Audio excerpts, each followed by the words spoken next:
Hello everyone! Tara tikman natin ang authentic street food ng Vietnam. Dito nga yan sa Ho Chi Minh City. Dahil sa ganda ng gabi, naisipan namin maglakad na lang ng aking habibi. Dahil nakalimutan namin iwanan ng aming katang.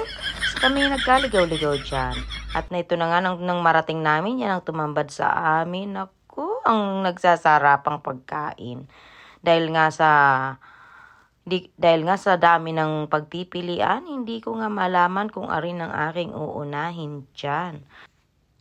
Dito nga nalingunan ko si Manong Pampano, mukhang ready na siya. At pagtingin ko nga sa kabila, yung iba'y naliligo. Paano ba naman yan? Nandito na ang inyong mga bisita, kayo po'y hindi pa ready. Ayan, mamimili nga lang kayo kung ano ang gusto nyo. Nakita mo naman, sobrang nagsasarapan yung magpagkain nila. Ayan ang mga prutas. Yung mahilig mag-shot puno dyan, mayroon din. Siyempre, nagpapasikat ang mga banda. Sa dami ng tao talaga dyan. Halos walang maupo.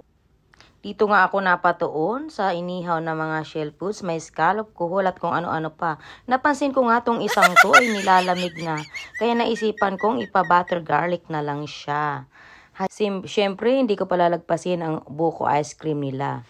Ayan, nung sinerve na nga ating tikman, napakasarap nga niyang shell foods na yan. Hindi ko nga lang alam kung ano ang tawag dyan. Paki-comment naman sa baba kung ano tawag dyan. Ayan, super tender siya talaga.